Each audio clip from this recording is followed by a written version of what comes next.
Hey everyone, welcome to From the Ground Up podcast. Thank you so much for joining us for another episode. Theportcitypythons.com. We do have animals that are going to be available. They're going up onto the website probably in the next couple of days, actually.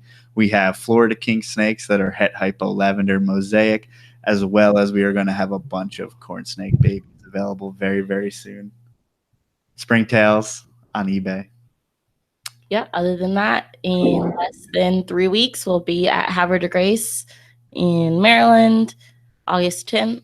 Come out and see us if you live in the Maryland area. And we will most likely still have, hopefully we'll still have some king snakes or corn snakes or We'll hopefully definitely or corn not, snakes. Hopefully we'll still have some kings. We will definitely have corns. Yeah. But it will be nice to get out our first show for the year and see everyone and hang out. And we haven't been to Havre de Grace yet, so that'll be our first show in Maryland because we had to get these fancy permits. Not that fancy. Cost $10. Speaking of, that hasn't come in. I need to call and check on that. I forgot about that. It's in the mail. You forgot how the mail works, right? You but it's been a while. Yeah, so I 2 just want weeks. to call to make sure it's all right. No, it's probably been a week and a half. I don't know. We're rambling. Yes, we are. We should talk about this in our 15-minute show. 15 minutes on Facebook every single day. If you guys check out our Facebook page before this live stream, or before this podcast, rather, we actually live stream for 15 minutes just talking about who knows what. And we do that every single day on our Facebook page. So if you want to hear more about our lives or trials, tribulations, all that stuff, it's more real talk than, because obviously these podcasts focus on the guests. And that's 15 minutes where we get to just have fun and talk about randomness. Yeah. But today we have Cory from Toothless Reptiles. And Cory works with monitors, which is something that we have touched on the podcast. But as you guys know, we are novices. So Cory, thank you so much for being here. And can you give us a little overview on how you got started in reptiles? Yeah, thank you so much for having me. It's always nice to talk to fellow reptile people. It's just me talking to myself in front of my kids. So it's nice to have a rapport. I've been into reptiles and animals my entire life. My family was really involved in Project Wildlife growing up. So I remember before I could even drive and even earlier, 13, 12 years old, I would go with my brother, who had just gotten a permit to drive. We would go rescue possums that people would call in as, possums that were terrorizing their yards, or maybe somebody went into a shed and found a possum, or the worst ones were when a mom got hit on the highway and there were babies in the pouches. We would go collect those and we would rehabilitate them at our house and then ultimately let them go back into the wild. And we always had pets growing up: iguanas, leopard geckos, all kinds of stuff. Potbelly pigs. I had a potbelly pig up until recently. We had to put her down, but her name was Notorious Pig. So she she ran the yard. It was like prison at our house. She just ran the yard, So she was really cool, and I went off on a tangent. But the reptiles, especially the larger Varanus and larger lizards, I got into when I was about 18 or 19. I actually started breeding tegus in San Diego, which is really hard to do because we had to build a chamber to hibernate them in with an air conditioner attached to it. And I ended up, I got an Argus monitor, and the thing was evil. It was so evil. And I could barely, maintain its enclosure or anything. And so Pet Kingdom, a pet store down here in San Diego, it's the largest pet store down here in Southern California, really, really nice place. And I took the Argus to them and I was like, hey, I don't want anything for this Argus. It's nasty, and they were like, oh, well, let us give you something in return. So they ended up giving me an import water monitor that they had. That would be a better outcome, but I guess maybe it was. That's Yoshi. So Yoshi came from that, and Yoshi's 17 years old now. So she's and she produces eggs on like clockwork. She's my oldest water monitor, and I got Yoshi, and as soon as I got her, there was like an instant connection. She was super nice and inquisitive. she would walk around my house with the tegus that I still had, and my cats and my dogs. They would all like roam the house, you know, not permanently, but for a couple hours every day. I'd let them out, and it just started my love of Varanus, just their intelligence. And I built her a huge enclosure, and she started laying eggs, and that's when I got into breeding. So I started looking into breeding a little bit, and you know, 14 years later, 15 years later, I'm sitting in an enclosure that looks like I'm on vacation in Papua New Guinea. So as we've learned, there's like a lot of different camps on keeping as far as monitors go, and there's a lot of like different opinions. So it looks like you keep large enclosures that seem to be pretty naturalistic. Yeah, for the most part. I try to I think a lot of people's opinions comes from them kind of having certain goals in mind, and especially if you're in breeding and you want to just make money, your goals are a lot different than the guy who wants to keep a pet. So for me, I always want to keep all my animals as pets first, and production will come. You know, a happy animal will produce. And that's what I've always banked on. And for me, I've always had an engineering background. I work in the aerospace field. I work on the big military drones specifically, you know, the fire missiles and all kinds of stuff. They're huge. And so I've always been really interested in building anything. So I build all these cages, and I try to keep them naturalistic, but you know, it's a far stretch from being natural. You know, I mean, they come from New Guinea, you know, the croc monitors, which is the second largest island on planet Earth, and you're still putting them in a cage, you know. So you want to just make it as stress-free as you can, and I think I've accomplished that as much as I can on a spectrum of still obviously keeping them in captivity. But yeah, I always shoot for naturalistic and but more importantly functionality, and then it's easy to make something look naturalistic. You know? And then going off of, you know, that mentality, I know some people feel that UVB may not be necessary, and then others find that it's crucial. So what are kind of your opinions around that? Well, what do you think they get in the wild? Why would you not want to give it to them? You know, they're not under you know, halogen floodlights in the wild. They're under the sun. So it comes down to risk. You know, what do you risk in giving an animal something that it has naturally? You don't risk anything. So the risk comes in when you start taking things away because you feel like they don't need them. And then on top of that, how do you define need? Okay, does my lizard die when I don't give it this stuff? You know, that's a ridiculous way to define need, especially in captivity, and especially with a robust animal like a varanid. You know, there's a lot of stressors and a lot of things you can do to them where they're not going to die, but they're going to be upset. They're not going to produce. They're going to be stressed out, and a lot of people don't pick up on a lot of that stuff, and you know, myself included. I know these animals, a lot of them like the back of my hand, but there's times where I'm wondering what I did and what happened. You know, I'm still surprised a lot of times with just certain things, and I've been doing this a really long time. So, I mean, I always try to just give them anything they need and just lower the risk factors as much as possible. I mean, yeah, do they maybe not need UVB to process calcium like an iguana would? You know, I don't think they do. From what I've seen, it seems like they can process a lot of things without UV, but you know, I would never not give them that. Why? To spend just so I can buy my bulbs from Home Depot instead of the pet store? It seems ridiculous. So you must, it seems like the snake community must be the polar opposite of what you're describing as being. We've gotten it down to the very minimal we can do to make an animal breed and live consistently over time. Yeah. So, and I'm not saying it's right or wrong, but no, it's not. You know, I think snake breeders and snakes in general, they don't really need Here's what the biggest need is between those two species. One species has a great deal of intelligence and they need psychological nourishment. A snake, on the other hand, doesn't really need a whole lot of psychological nourishment.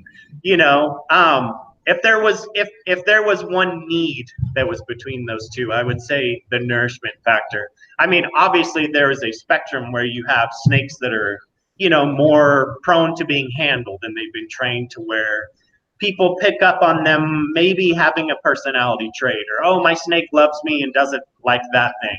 You know, and it could be just the cologne that guy wears, not necessarily that the snake recognizes him, you know. But I feel like, and not to say anything bad about snakes, there could be a snake. No, they're right. They can be less intelligent than monitors. 100%. You know, so yeah, and you're dealing with, you know, the croc monitors are the most intelligent reptile on planet Earth, and then you have the water monitors that are probably a distant third. You know, but it's just a whole different ball game. You know, I think that it's a lot easier. The taboo in snakes is a lot more broad because so many people are doing it that way. I think if you had monitor lizards where they were pretty handleable and workable and they were healthy and you could shove them in a drawer and still produce lizards, I bet you everybody would be doing it.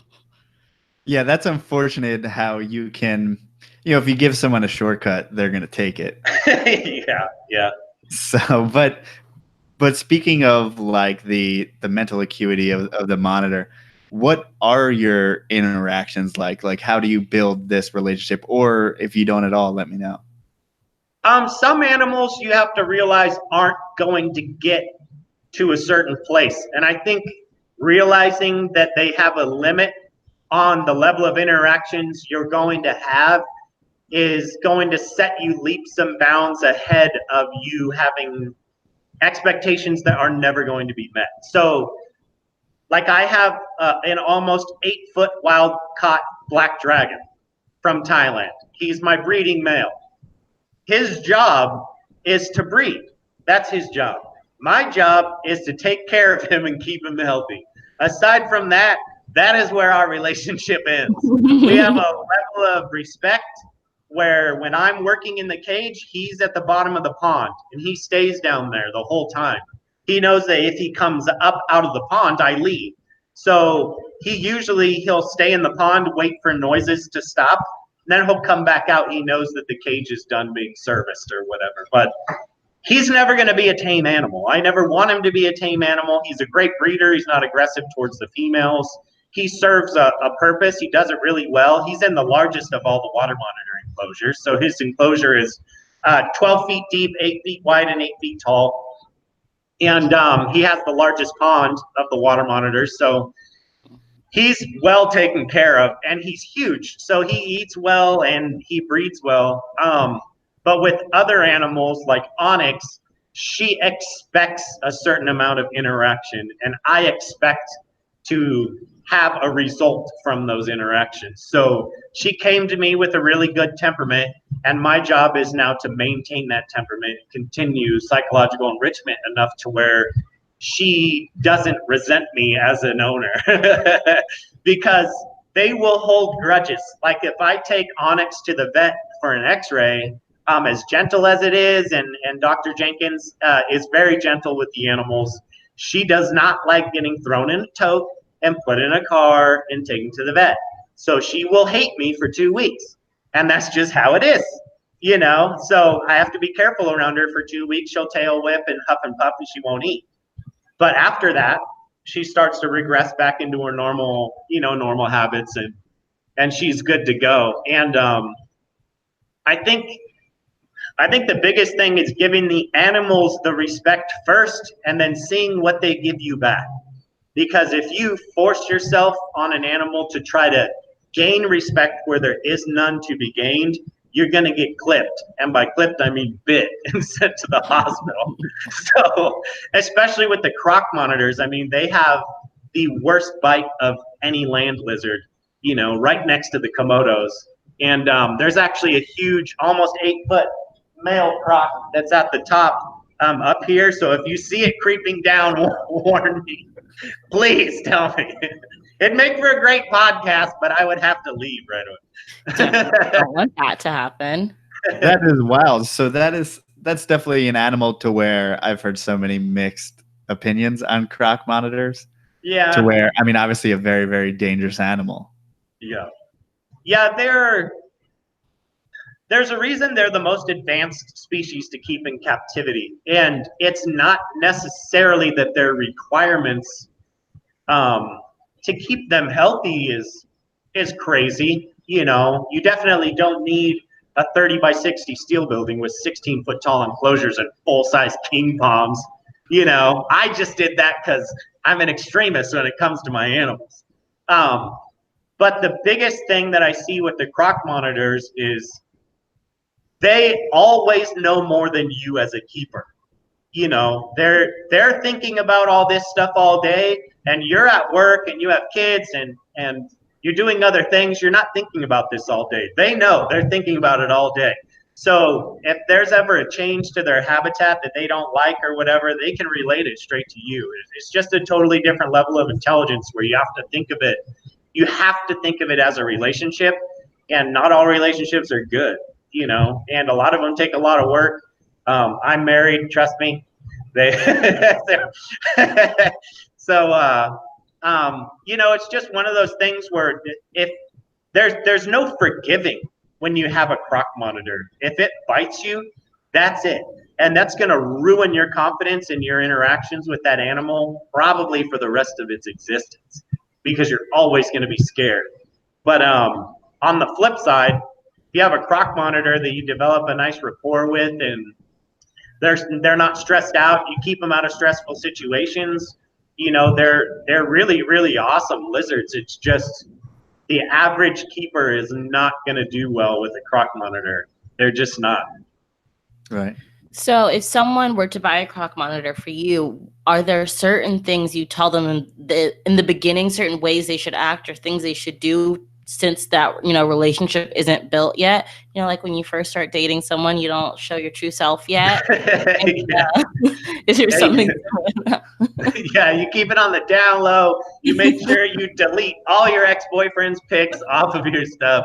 You got to put a limit on your timeline. You know, oh, you got catfished. Like, dude, I got catfished by the croc breeder. This is messed up. He done sent me a water monitor. Honestly, the cool thing about croc monitors is that it's kind of known that they're so advanced that a lot of people won't contact me unless they already have other experience. And I would never, ever, ever recommend a croc monitor as a first lizard. It is a horrible idea. You know, you don't, just like what you were saying, you don't you don't want your first girlfriend to be a supermodel. You build up to that. Because otherwise it ruins your confidence, and all the other ladies, you think they're all high maintenance, and then you can't get a girl. You're deathly afraid of women. So it's the exact same concept. So I always tell people start out with something else, but even then the spectrum of differences between a water monitor that I would consider to be the next advanced is so different. Like I had been working with the water monitors for 13 or 14 years before I had even gotten my first big croc monitor. And as soon as I got him, I was like, oh my gosh, I am so uncomfortable right now. You know, everything was so different. Just the way they look at you, the way they act, their body language, everything was really, really, really foreign. I had been stuck in a comfort zone with the water monitors for a very long time. And I've been really lucky that, you know, all of my females are really, really handleable and awesome. All of my males have always been not awesome at all. So I've had, you know, a decent spectrum to work with as far as temperaments, but the croc monitors were just a whole different ballgame. So what are those signs that you see that whether the animal's comfortable, happy, or willing to interact? I mean, what are the kind of signs that something like a croc monitor would give you? Croc monitors and lace monitors, especially lace monitors, are really close cousins to the crocs. Their tails will curl if they're in where they're trying to kind of close themselves up to be a little bit smaller, like they're getting ready to be challenged. And little things like that. The other thing they'll do is they'll drag, the males will drag their crotch on the ground as if they're trying to mark their territory almost, and that kind of shows you that they think there's a threat around. If you have a male that's head bobbing, that's really bad. I've never had that happen, but that happens with the other females. Obviously, open mouth. Hissing with the croc monitors is not necessarily a bad thing. It does definitely show that they're uncomfortable, and that's probably what you'll see first. But like with a tame animal, it doesn't usually it doesn't escalate from there. You know, they'll huff and puff like, hey, leave me alone. But then once you get a hold of them, they're like, oh, okay. You know, so it's honestly a lot of it you just kind of pick up as you go along. You know, it's insane because the animals, they all have different personalities. So one does one thing, another does a totally different thing. Like even Onyx won't eat rats for some stupid reason. She just won't eat rats. She knows the texture and the smell. I can cut the rat's tail off and rub it down with chicken breast or anything. She won't eat them. It's super weird, but they all have little quirks that they have. It's odd. And how much, especially something like a croc monitor, do you mitigate any risk? Like how much would you trust even an animal that, you know, you handled steadily? Yeah, like I would never lend my animals out to somebody for show. I don't let kids touch them anywhere by their face. There's always a risk. Regardless of how tame an animal is, there's always a risk. And it has nothing to do with that animal having a moment of aggression. It usually has to do with the environment that you put them in, whether they're uncomfortable or they just haven't been exposed to a lot of stuff. For instance, like my tame croc monitor, I had to have my left knee rebuilt. I played college football and I was on the Olympic training team for gymnastics. I've wrecked my body. And I had to have my left knee reconstructed like a year ago. And I needed to move my big croc male, who was super tame, out of my big sunroom that I had at my old house. And my brother came over to move him. And I'm like, look, he's super tame. He's not going to do anything. But if you step on his tail, he's going to bite you in the face. So don't step on his tail. So he had him around his neck and he's holding his tail like all the way up here. There was no way he's going to step on it. But, you know, little stuff like that, a lot of people don't realize. Even with Onyx, and we literally just had this happen when Forrest Fanning and MJ Exotics was over here on Sunday. He took his phone out to take a picture of Onyx. And with a black phone and a lens for the camera, well, a lot of times the monitor sees that reflection. And they think it's eyeballs, and they think that's food. So she went to grab his phone with her mouth, and it was like the coolest video ever. But those are things that just happen. She wasn't being aggressive. She wasn't mad or upset. But if you don't understand, at least to some degree, the mentality of a reptile, you know, you're gonna put that lizard in an area where it's not meant to be. And now you kind of hit on it a tiny bit, but are there times in which, I mean, they can have preference to different people? Meaning, are your monitors more comfortable around you than others? Can they actually recognize those kinds of things? Yeah, like if any other people come into the building when I'm not here, a lot of the animals will reclude, you know, back into the enclosures. The monitors will go down into the bottom of the water tubs, especially like the hybrids, especially, and the parthenogenic animal. They just flat out won't come out. You have to force them to come out, and then they huff and puff and just pace the cage. They're like, leave me alone, you know. Normally, they're used to literally just me interacting with them. I do all this stuff by myself, so it's all, you know. They love me. They're my buddies. So we had Jonathan Hoke in the chat ask about breeding. So I know you talked about the ramifications of the teeth on you, but what about male versus female, or even if two males met? I mean, what are the repercussions there? So it depends. With the water monitors, I've gotten really, really good with their timing, where I'm not putting a female in with a male when she's not cycling. And that's the biggest mistake you can make. And a lot of people don't realize that you do not need a male around to have a female cycle.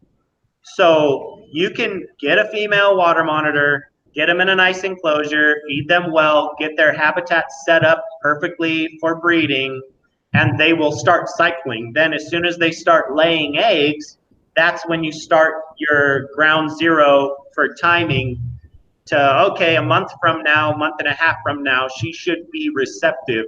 And then you put them in with the male for a couple weeks and you see how that goes. And you take the male right back out. That's it. That's your only interactions is a couple weeks.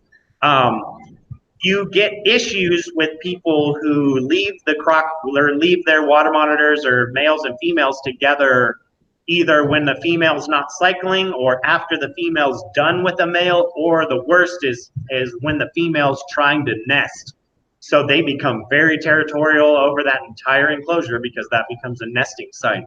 I've even had it to where if I have to use a similar or the same enclosure that an animal nested in, I literally have to remove the nest box out of the enclosure in order to relieve that female of that stress.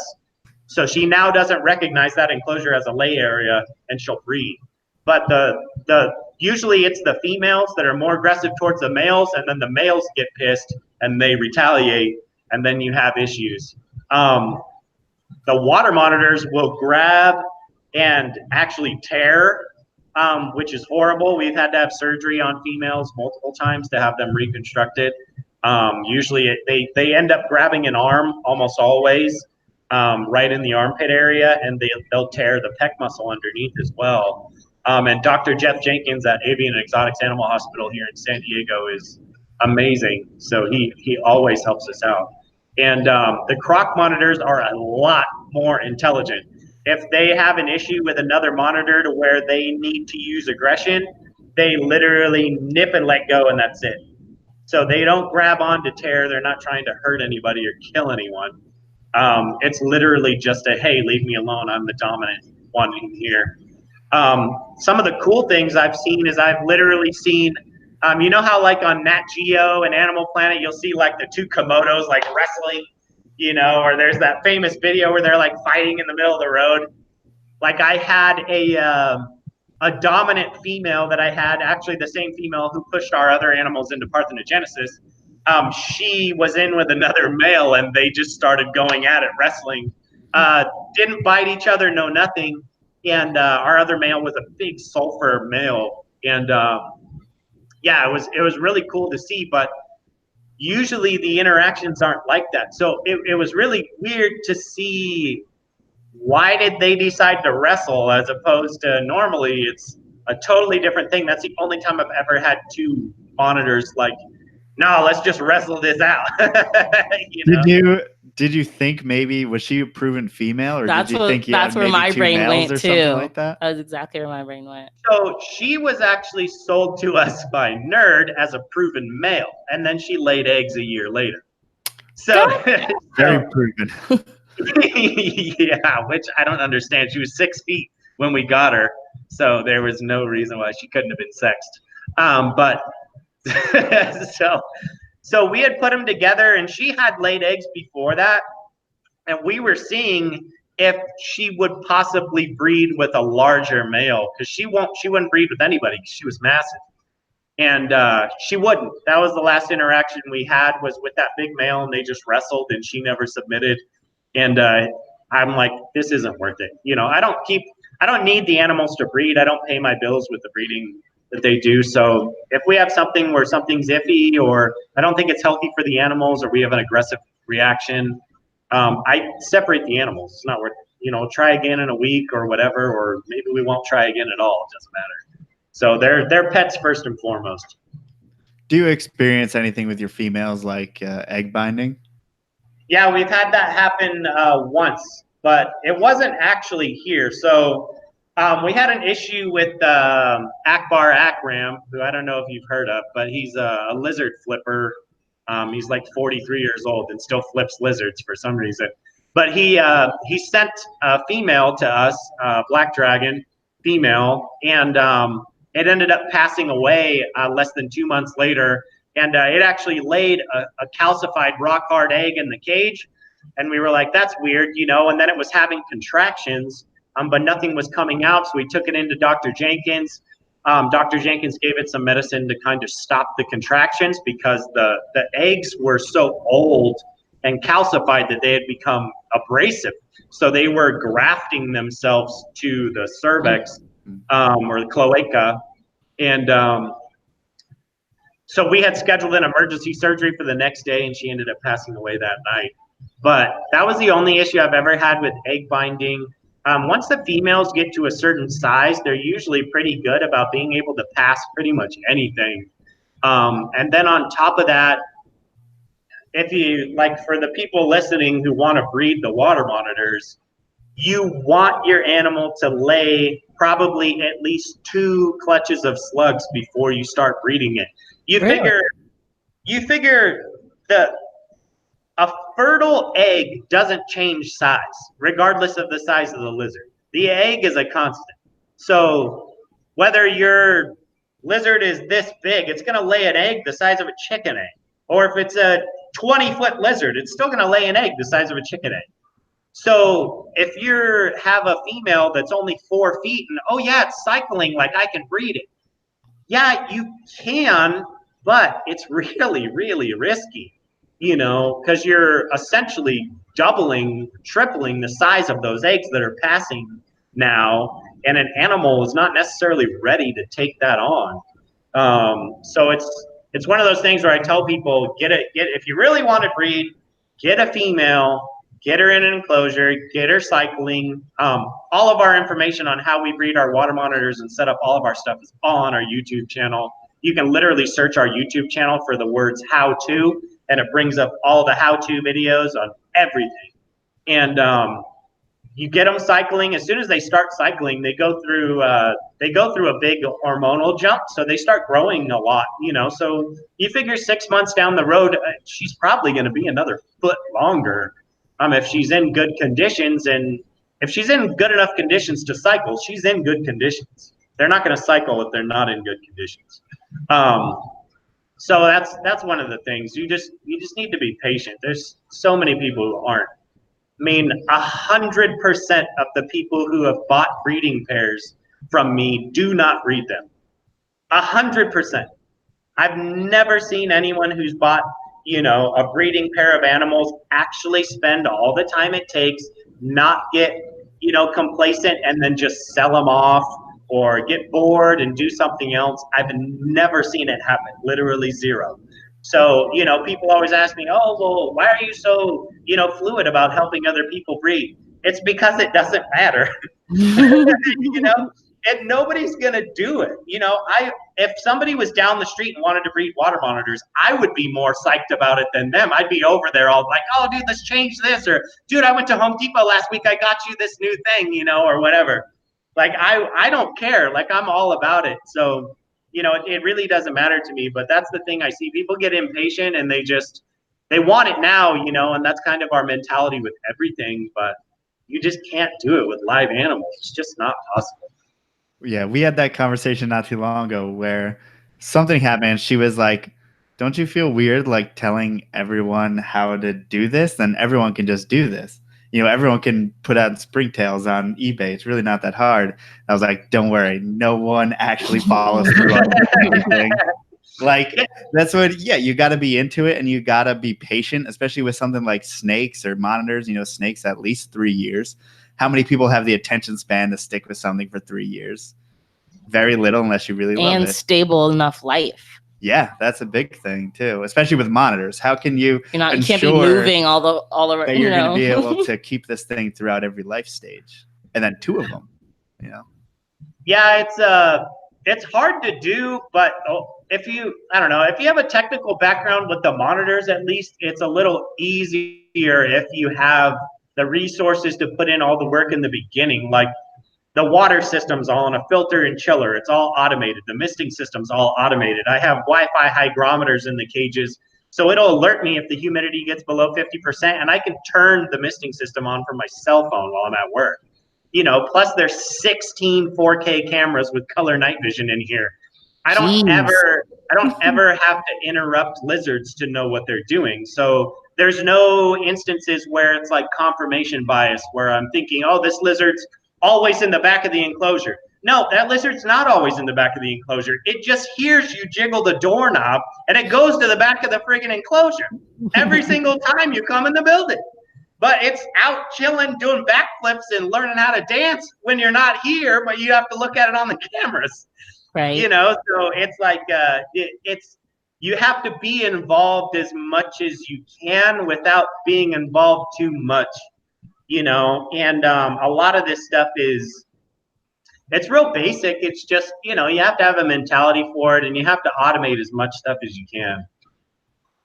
Yeah. So what are some tips besides like sprayers, something more, I feel like more palpable for normal people who don't have all these amazing enclosures you do and Wi-Fi, whatever the hell apps you got on your phone? Like, what are some little things people can do to make their lives easier when they're keeping monitors? Well, especially with monitor lizards, you have to realize, and the Salvatores specifically, they are very active hunters in the morning. So they're wired to hunt in the morning, eat early, and bask all day. So that is why on our care sheets, all my enclosures, everything, all the basking areas are on 24 hours a day. And they don't give off light. So those are just ceramic heaters. The big enclosures have two 250-watt ceramic heaters that are above the basking areas. Those are on 24/7. The only thing that's on a timer is the UV lights. And that will keep your animal's metabolism running strong and healthy all the time. People don't realize that you're forcing your lizard to work and eat on your schedule. So if you get home from work and you feed your lizard, let's say you get home from work at 3 o'clock. That's what time I get off work, 3 o'clock. Well, now I got to thaw food, right? So that's an hour. Then I feed the lizard. So you figure 5 o'clock, my lizard's being fed. Okay, cool. 8 o'clock, the lights go off. That's 3 hours that you're expecting that lizard to get enough heat into its body basking that it can digest all that. It's not possible. So your animal's literally sitting all night long in a refrigerator getting sepsis. So now it's spending the subsequent days after that trying to catch up, trying to get its gut biome back and digest raw food. And it's horrible for their digestive system, and it makes a lot of them sick, makes a lot of them not happy, and it'll keep the females from cycling. If you get them set up like this, their metabolisms kick up, and their body, the females have so much control over their reproductive system. If they're not biologically able to support life, they will not. So just the same as they say that the water monitors and the varanids will reabsorb follicles, exact same concept. If a water monitor cycles, you know, normally they cycle the same amount of follicles, but they don't necessarily lay that many eggs. And that's attributed to the fact they reabsorb some. Well, the whole mechanism behind them reabsorbing follicles is that they don't have enough sustenance and energy in their body to support life for that many eggs. So it may cycle 20 eggs, and if it's sucking 10 of them back into its system, that's because it knows that it can only support 10 eggs. So you have to keep their metabolism going, keep them healthy, and all of that stuff makes a huge difference. And that's like the simplest thing that you can do in a branded enclosure is just keep a basking area that doesn't give off light, so it's not messing up their light cycles. Keep it on all the time, so that way they can constantly digest their food. For us 85-degree hotspot snake people, what is that hotspot going to be? My hotspots in the larger enclosures are around 120. In the hatchlings, it's on the higher end of that, maybe 130s. You have to realize if I have a 6-foot water monitor and he is 8 inches thick, if I'm keeping that basking area at $120 and that light is 16 inches away from that slate, I'm increasing my heat saturation by 50% when that lizard lays under there. His back is going to get in the 150s. So that's one thing you need to be conscious of with the hatchlings.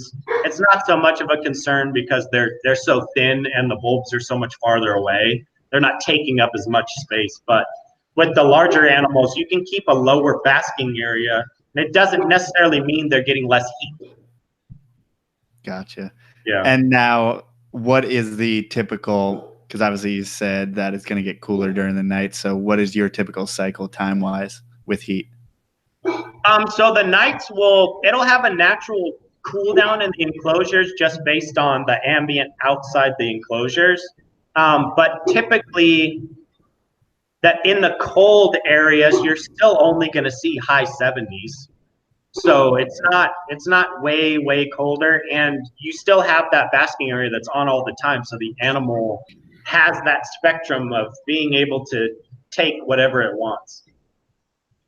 Gotcha. Now, I guess we should talk a little bit about what the technology that you do use. So obviously you mentioned things like cameras and sprinklers and stuff. So what kind of technology are you using to do this? So everything's real basic, like the Beehive, which I think is a company of Rainbird. They do like all the sprinklers and stuff. They have a Wi-Fi basically hose controller. So we ran water in here that's filtered with a 30 psi pressure regulator. And this Wi-Fi thing, you can literally just download the app, put it on your phone. You can set it for different time intervals. You can also click it on and off, and it's meant for a sprinkler system outside. So what I did was I just retrofitted it to the long black flexible piping that people use, where they just kind of punch in a leach line to feed their plants or whatever. I ran that on the top of all the enclosures, and then I punched in just foggers and sprinklers, and then that stuff comes on at intervals. And then as far as the camera systems, I use a full Lorex NVR system, so it's all network video recording. So it records local, but you can access it on the internet. So you don't have to have a crazy internet connection like you do with something that's recording to the cloud. So everything records here, and then you can just access it over your Wi-Fi. And then we have I don't remember who makes it. It's a weird name, but they sell them on Amazon. But they have Wi-Fi temperature and hygrometers, and you just set up a hub next to your wireless router, and that connects to all the Wi-Fi probes that are everywhere. And you can label them all whatever. So I have some that are labeled croc enclosure, croc enclosure top, croc enclosure bottom, and then you know which ones are going off because it'll send you email alerts or text message alerts. And those are really, really good for incubators. So even for the snake people, if you have an incubator and your power goes out, you don't know if you're not home. Well, these things would send an alert. If you have, what I do is I keep a battery backup on just my modem and router. And then the actual probes are battery powered. So the internet connection will stay live even after a power outage for 3 hours. So that allows that system to still send me alerts, even if the power goes out. And it'll tell you if the power's out as well. And it'll tell you once the temperature starts to drop, and you can kind of figure something out from there. But I'm not home all day. I'm at work all day, and nobody comes in here, especially the kids or anything. They're not allowed to come in here. All the cage doors are 8 feet tall, and there's a lock on the top and the bottom, so they can't get in. So, when there's issues, I like to know about it. It's nice to have the cameras to be able to double check.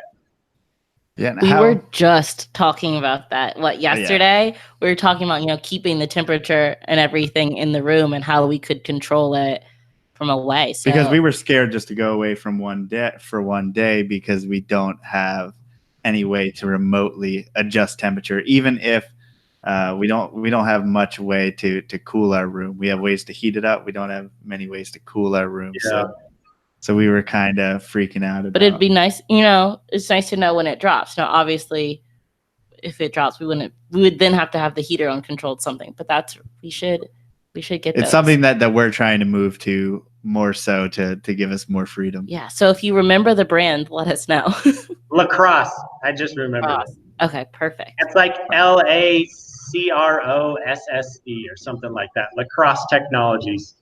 And then even if you have like a heater or something, does it usually get cold there or hot? Both. Okay. Well, they make Wi-Fi controlled 110 volt outlets. So you could just plug in a heater to one and plug in an air conditioner to another or whatever if you wanted to go that route. The smart plug. Remember I was telling you about the smart plug? Yeah, she wants to, her dream is to never have to get up to turn on and off anything ever. So it started with clap lights. She wanted to see if that was still a thing. But it turns out probably the better option smart plug is to make everything like a smart outlet. Yeah. Well, smart outlets work really well, and then I use Nest on everything in the house. So we have the Nest thermostat, so I can turn all that stuff on. And what's really cool is it gives you like an energy usage report, and it'll actually compare your energy usage to like your neighbors and stuff that have it also. Whoa. So you can see like, oh my God, like I use so much electricity. Dude, they think I grow weed in here. This is horrible. It really just is another thing to make you cry at the end of the month, I suppose. Oh, dude, my electricity bills are over $1,600 a month. So, you know, and that's just from, you know, running the lighting and everything. And even then I wired, like I do all the wiring and everything. So I wired all the the really energy usage stuff is all 230 volts. So it's drawing half as many amps. But it's just so much, even with like I had a 44 panel solar system at our old house, and it was still not anywhere near enough. We need about 70 panels to get 100% offset. Oh, you need your own heart is hurting. Solar farm. Yeah, hey Cory, you make so much money with your black dragons, right? Like, no, I don't. $1,600 a month. So is your building, how big is it, and is it on your property? Yeah, it's in my front yard. So it's literally 50, it's more like 76 feet from the house, the front edge. But yeah, it's a 30 by 60 steel building, and that's actually why I bought this house. So in kind of the middle of the year last year, me and Nick Crawford were working on a project, and he had sent his female croc monitor up to my house, and we were messing with natural lighting in the sunroom, and I had my big croc monitor, Don Vito, who bred to Yoshi to make the hybrids or probable hybrids, which we can talk about if you want. And so we had gotten some really good successes with that project and figured a lot of stuff out in a short amount of time. And a lot of that is because of the camera systems, number one. And number two, we were able to control a lot of the temperature, humidity, in there, which kicked the female into a cycle that she ended up laying eggs at Nick's house a couple months after. And so I just decided, you know, it had been a while that I'd been kind of thinking about the croc monitor project, and I was like, you know, let's do it. So my parents already lived up in Alpine, and my brother lives down the street, and we just started looking for houses. I talked to my mom and was like, hey, you know, I think I want to build a steel building. You know, she's like, oh, we'll start looking for properties. And so we bought a place up here in December on 2 acres. And as soon as I had the deed to the house, I hit up Busy Bees permitting service, Bonnie up here in Alpine, and she handled all the permitting. It took a few months to get the building permitted on the property, and we had to do special permitting for the slab to have the opening for the enclosures, because they can dig down to the Earth's core if they want in the enclosures. So hopefully they don't. But so once we got all the permitting done, yeah, we were off to the races with getting the building in. I mean, it was well, it still is an expensive project, but I mean, we ended up a bit over budget. I wanted to keep it under 100. But we ended up about 140. So what are you going to do? If anyone, I think everyone's dream, especially, you know, anyone who breeds reptiles, is to have a building of that size. Yeah. So I'm glad we have a number to shoot for. I have been, you know, I saw Jurassic Park when I was younger, and I remember the like arena that they had the raptors in. And it was like all naturalistic. It was literally just a section of that area that they fenced off, you know, and I've always wanted to do that for a species that I thought would utilize it. And I even had this building specially engineered to be 16 feet tall with the walls, so I could have 2 wall heights tall of enclosures. So the actual overall building height is about 23 feet. It's got a 3 and 12 pitch in the roof trusses. But I've always wanted these enclosures to just be overly large, you know. And what's cool is it's all built, you know, it's real basic construction, PVC sheeting on all the walls. The walls are never going to do anything. It's all PVC plastic. And if I want the enclosures to be bigger, I can literally just remove these PVC panels and they can have a run of a 30-foot enclosure if they want. So it's that was the whole idea behind it, was just to give me so much space that I was never going to second guess ever not having enough space. I wanted to eliminate that variable, because I see people online that are trying to breed the crocs, and you know, my mentality is thinking, what are they not doing? I don't want to know what they're doing. They're doing basic stuff that we've all been doing for forever. What are they not doing? And the 2 biggest things were large naturalistics enclosures and elevation. They didn't have their animals at elevation. And so do you mean elevation meaning just in the enclosure it has the ability to go up and down, or literal elevation? Because obviously in San Diego, I don't think you're at elevation. Well, I'm at 2,500 feet. Okay. Yeah. So that's one of the things that I bought this for. A lot of the biologists that have studied at least a little bit that they have been able to study with the crocs in New Guinea is they go up in the mountains to breed. And there's parts of New Guinea that I think get up past 7,000 feet. So we're up at 2,500 feet, which should be enough to spark something. I mean, if there's one thing that I know, it's that nobody's been able to breed these in Florida, and Florida is 0. so I mean, we're just trying everything else, you know. And actually, with the way that the cooling system's set up in the building, because there's a 2,800 square foot swamp cooler that keeps humidity up in here and regulates temperature. It's on a thermostat as well. I can actually change the outflow of the building of the air and change the barometric pressure in the building. There's no windows in this entire building, so it is sealed enough to where I can put it under vacuum if need be. Wow. So I know with snakes, something like barometric pressure is huge, especially during breeding. So are you actually manipulating that as well? Right now, we're not manipulating it so much as beyond what we are just up here at 2,500 feet. We haven't had a reason to start messing with stuff. That's one of the things that's, we don't want to go there if we don't have to, and I don't think we will have to. So we've left it alone, but it is an option. It was something that I was thinking about when we built the building. So we can still do that if need be, but yeah, we're not going to do it if we don't have to.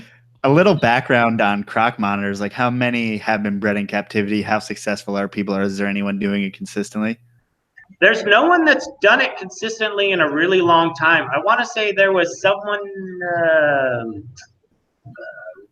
I don't remember his name, but I think there was someone who had gotten multiple clutches, but that was it. There was another guy who had gotten a random clutch a few years ago, and I think one of the eggs hatched. The only people who have been breeding them consistently with at least a certain level of documentation who haven't, you can't document luck, right? Which is what happens in captivity 99% of the time. So we can't learn anything from luck. You know, nobody taught me how to win the lottery. I just go buy a ticket. I have the same chance as anybody else. So the Madrid Zoo in Spain has been breeding them pretty decently for a while now, and all of the information that they have is on the internet. Their whole study is up. So that's actually where we got the lighting for all the enclosures, is European 230 volt single phase lighting. So, you know, I don't know if you guys have been to Europe. I haven't been to Europe, but I understand how their electrical system works. But they have, everything's 230 volts. And it's a single 230 volt line and then a common, just like we have a 110 and a common. So the lighting is all European 300 watt ultra Vitalux. It's medical grade UV, and that's what the zoo uses. So based on the hours that we use them a day, they're only good for about 1,000 hours or something like that. It's about 75 days of usage. So we have to swap the bulbs out every 75 days. But it's one of those things where people keep trying stuff without doing what we already know works. You know, like we all use Google when I want to know where the closest In-N-Out burger is, but nobody used Google to try to figure out how to breed these animals that nobody knows anything about. And there's tons of people who are already doing the research, institutions and places like zoos and biologists who have actual tangible data. Yeah, and you can literally just go on you have to do the work. You have to read the research and then come up with a recipe, and that's what we did here. So we'll see if it works. If it doesn't work, we can make adjustments from there, but at least we have a baseline. We have a control to work from. And people can barely follow a care sheet, so They're have a different. care sheet that intense is Yeah, and they're on Facebook, you know, making sure their opinions are heard, but that's like recreational outrage on this side, and then I can post a bunch of necropsies of animals and all the information on our parthenogenic project and everything, and it all goes down the wayside because Trump sent a tweet today. So when we're talking about the monitors in general, these UV lights, can you get them anywhere? I mean, how can you get these European UV lights?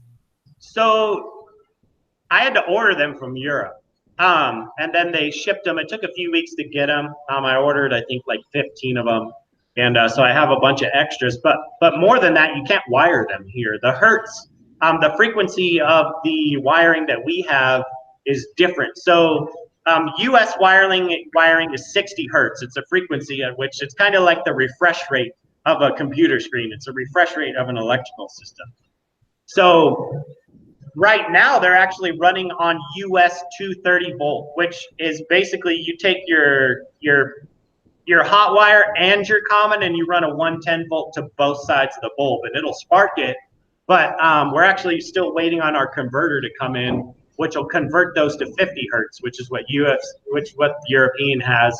And you'll see on our time lapses, you can actually see the bulbs dim out and come back up because the picture frames and the time lapses catch it in between frequencies, just like if you're filming a computer screen, you see the line go down, Right? The frame rate of the camera is much faster than the frame refresh rate of the computer screen, so your eye doesn't catch it when you're watching it, but the camera picks it up.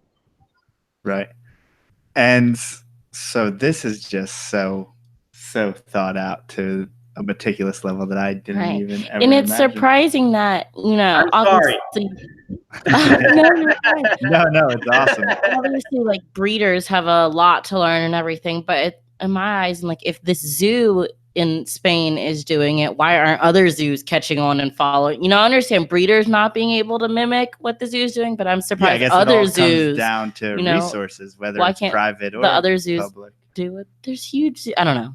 Yeah. I think the other zoos should be able to mimic it. There are other zoos. So the Hawaiian Zoo just recently hatched some crocodile monitors as well.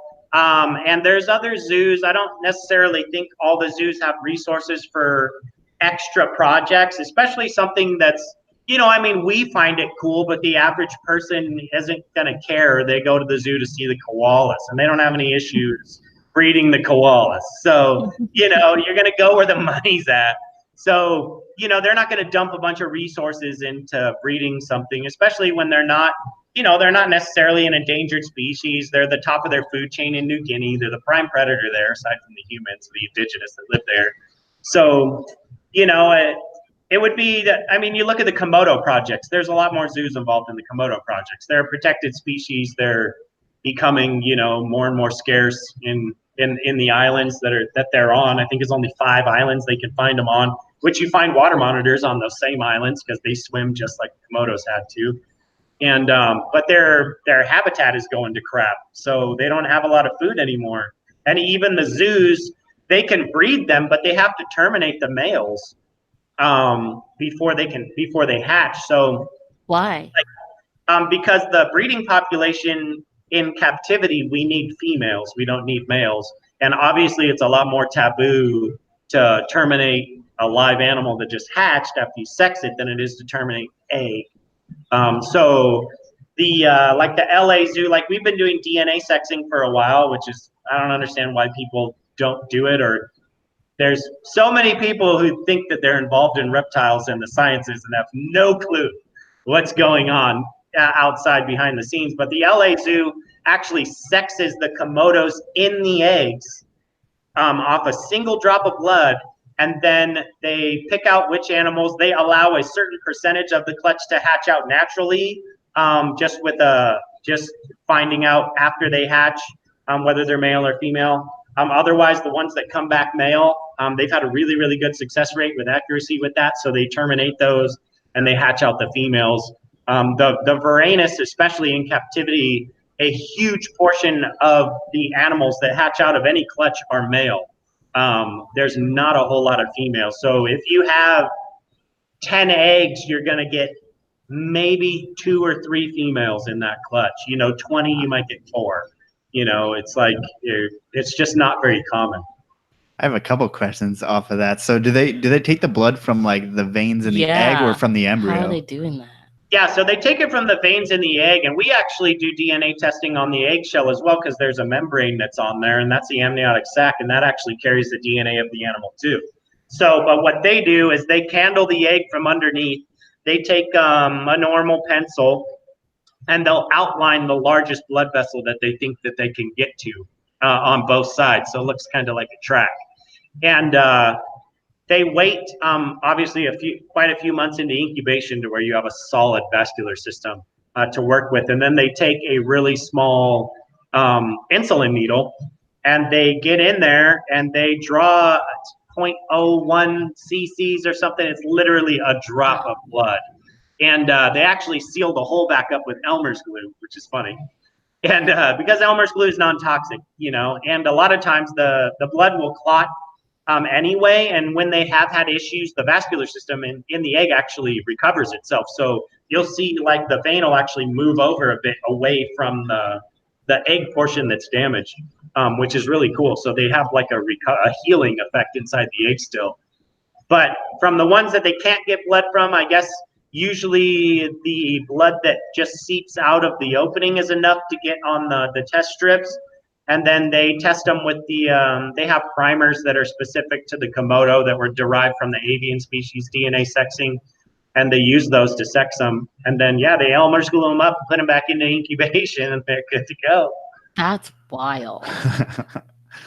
And is there any type of like temperature, and other lizards that may be sex determined by temperature during incubation? Is there anything seen like that in monitors?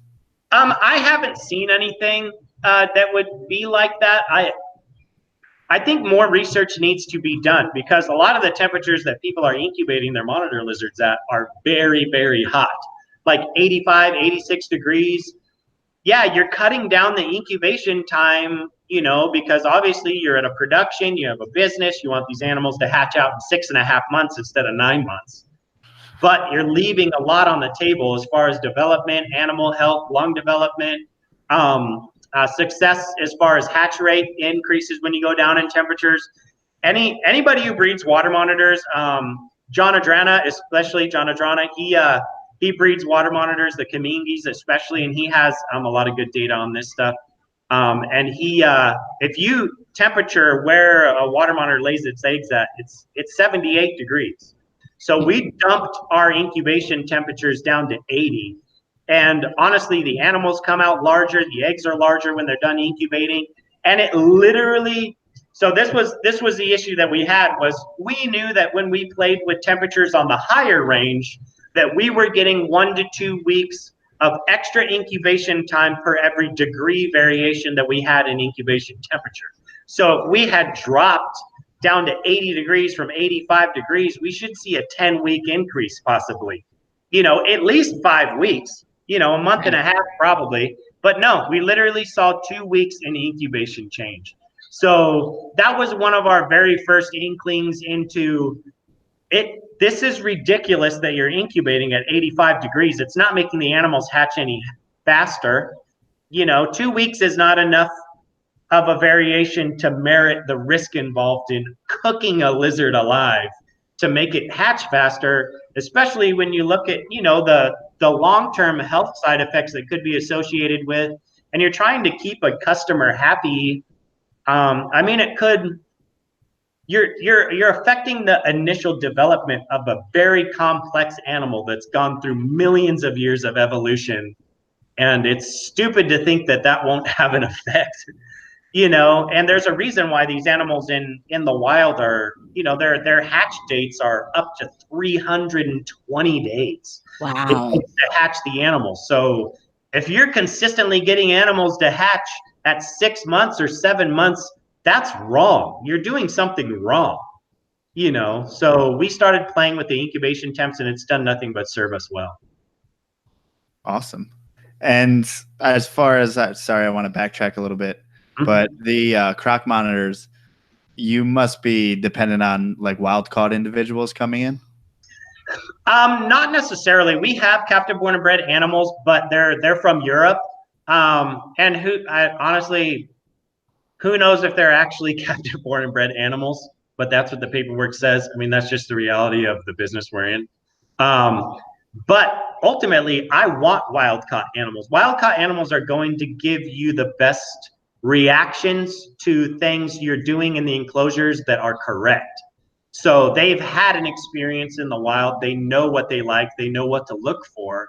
So an animal that's in captivity gets buffered to captive care really, really in the beginning. So they're not exposed to anything else other than a box. So they're not, and you're basically running with a captive animal, you're running off just what evolution has programmed into that animal. With a wild-caught animal, if you make changes to an enclosure and you see a change in the animal right away, you know right away whether that change is good or bad.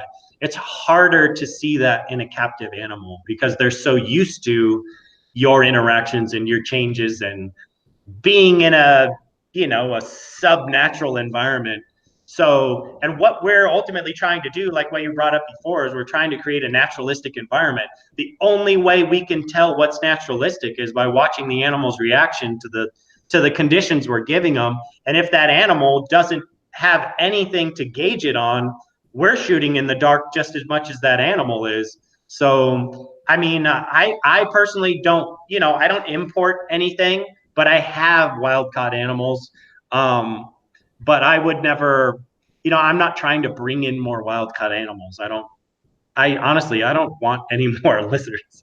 You're at maximum capacity. I have enough to take care of. So, you know, but that was our line of thinking. I definitely enjoy a captive born animal, and you know, like my big croc monitor that was puppy dog tame, he wasn't captive born. He was a wild caught animal that someone did a bunch of work with. And it was actually a PhD student, and he was clicker trained and everything. So it's, as far as temperament, I see why people lean towards captive animals, but it does not do anything but make you feel like you're getting a better start. It is not necessarily a better start. Everything is what you make it. You get what you know, you reap what you sow. You put in the work and the animals will respond.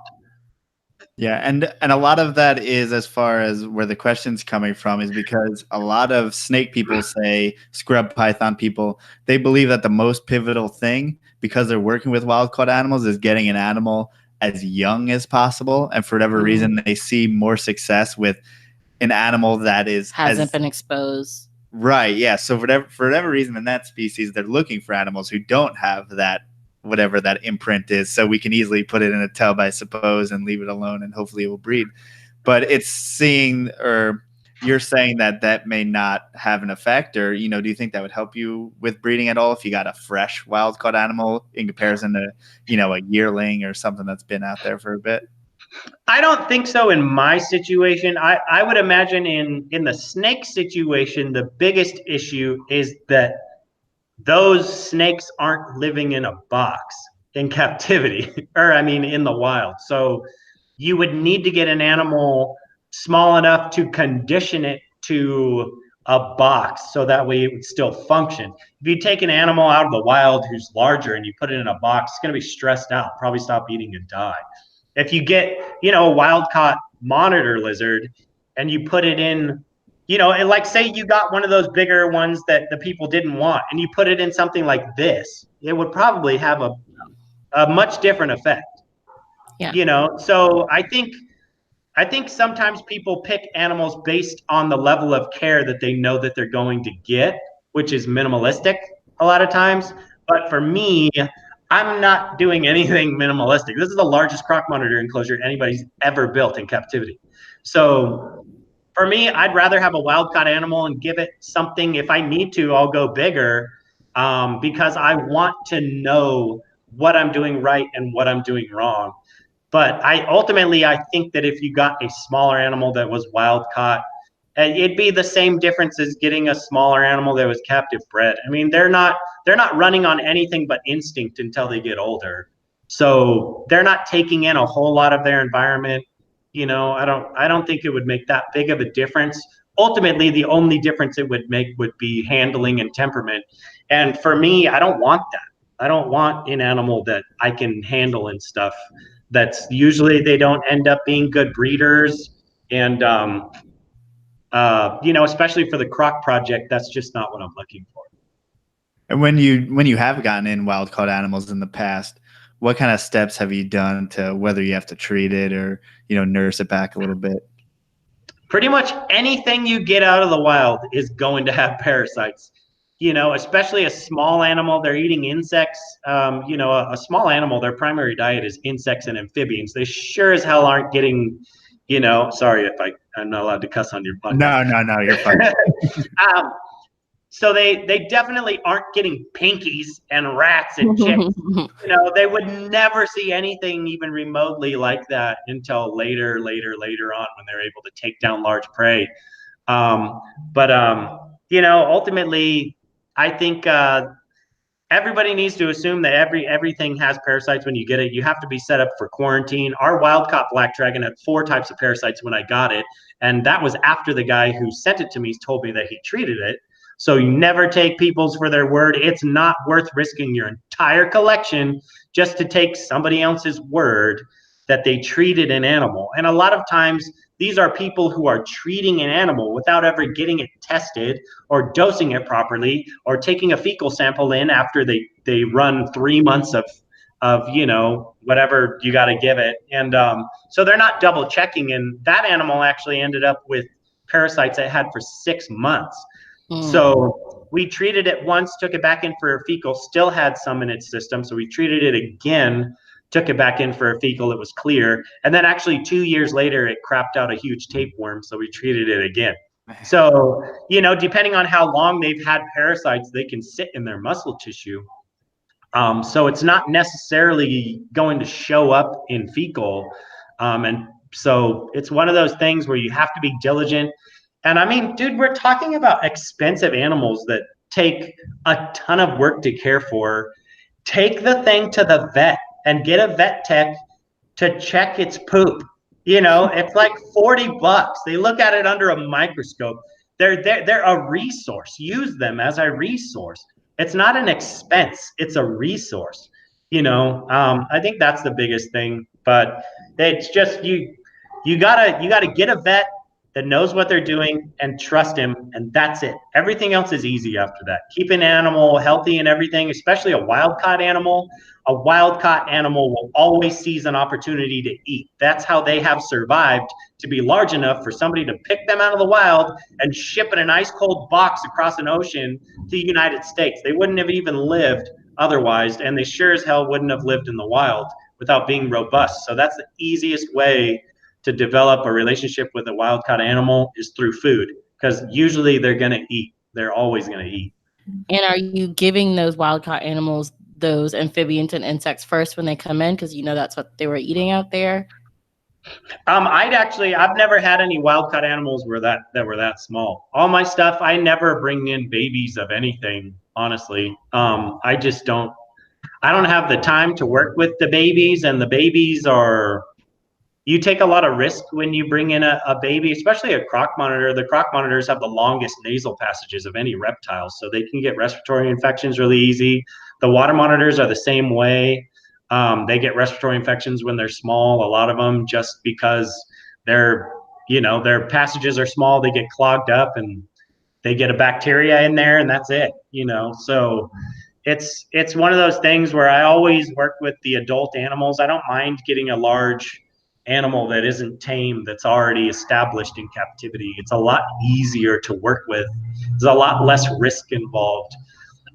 Plus, especially in breeding, you don't want a small animal and have to sex it. You want an animal large enough to x-ray so you can get a definite on the sex.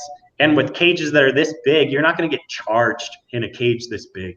You're going to get charged in a 6-foot enclosure where the animal feels trapped and it only has one way to go, which is towards you to get out of the cage. But in an enclosure this big, he's just going to crawl 16 feet up to the basking area. I'm not going up there. You know, he knows that's their natural reaction to predators. They live in treetops. So, you know, I don't think it would be advantageous to bring in any small animals for what I do. The smallest animals I've ever had here are the hatchlings that I've produced, and that's it. Wow. So, and let's talk a little bit about the diet. You know, since you've had babies throughout the life cycle, what are your ideas on diet and what kind of things are you feeding?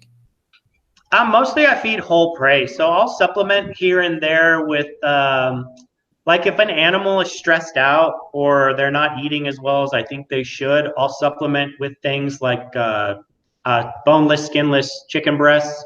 Something that I know that they'll go crazy for. I'm going to kind of just kicks their system back up. But mostly I feed real basic stuff, chicks and rats. You know, I'll throw hard-boiled eggs in there. A lot of the females, you know, when they're cycling, give them hard-boiled eggs. It's literally everything they need to make an egg. It's a friggin' egg. Give them an egg. It's not rocket science. It makes perfect sense. So you know, little things like that. Even Toothless, when she was here, she's at a different breeding project now in Ohio. But she would only eat hard-boiled eggs when she was cycling. She would refuse other stuff, and I'm like, oh man, it's that time. So she'd eat hard-boiled eggs for like 2 weeks, 3 weeks, and then she'd slowly start getting back into normal food. But yeah, it's super weird. They have weird tastes. Just like any pregnant lady, they have like, you know, I don't give them carne asada fries and ice cream like they want, but I will give them like ground turkey or something, you know, special with like cut up eggs in it, you know. I do what I can for my ladies. And are you paying attention? Because obviously something like rats are going to have a higher fat content, and something like chicken breast is going to be low on the fat content. Is that something that you're paying attention to? Not in a way where I start pulling stuff back. I mean, I do a mixture of both just because I end up, like I have 2 huge freezer chests in the garage, and one of them's full of 500 or so chicks, and the other one's got a couple hundred rats. So usually my feeding days consist of a 5-gallon bucket full of hot water, an entire bag of 20 rats, and 2 bags of 25 chicks, and then that's it. That's what I feed. So depending on who wants what that day, that's what they'll get. But the chicks, especially their feathers, a lot of people think the croc monitors need a certain amount of feathers to keep their digestive tracts clean. So I always feed the crocs always get at least 1 chick, if not all chicks, when they eat. Honestly, the biggest thing that I look at is making sure that the females have enough calcium, because they're constantly cycling, so they're burning through everything. They're definitely not overweight. How many cycles can they have in 1 year? So the water monitors, I can cycle them 4 times a year. So they'll lay 4 clutches of 20 eggs a year. Wow. So it's a lot, you know, but their enclosures are, and their conditions are such that they'll always cycle whether I breed them or not. So I just keep them cycling, and they cycle. If I need them, if I think they need to take a break, or say I breed Onyx and she lays a clutch that only has like 3 fertiles and 17 infertiles, I'm like, yeah, well, the next clutch, maybe I won't breed her and just let her kind of cycle through, just to give her a break. You know, it doesn't matter to me. We're all caught up on eggs anyway. Like, we have clutches hatching every few months now, so it doesn't matter. So it's really just about the health of the animals. Keeping their calcium up when they're constantly making eggs is your biggest concern with cycling animals, because calcium is used for pathways for everything. Heartbeats, you know, all kinds of stuff. So you can get metabolic bone issues. There's lots of risks involved with cycling a female that aren't necessarily the actual amount of food, it's the type of food. So I only use, I think it's Exoterra vitamins. I've had issues with other vitamin brands making the animals a little nauseous for some reason. So I'll supplement with the Exoterra calcium when I know that they're on their way. Are there certain signs other than like food changing from the female that they're getting ready to cycle? Yeah, on the water monitors especially, you'll see usually their feeding response kicks up, but actually Jim Heck, he was one of the owners of Vital Exotics. He actually turned me on to a behavior habit that they have where they'll start digging in the lay box usually, or digging around the enclosure like a lot more than normal a few weeks before they're receptive. So, and it makes a whole lot of sense, you know, and it's something that I never really picked up on, but going back and looking at the video footage a couple of years ago when he had kind of told me about it, I'm like, oh yeah, that does make sense. They totally were, you know. So the females will start getting ready to be able to lay eggs. So they will search their enclosure for a valid lay spot before they will begin to actually kick in to a real cycle.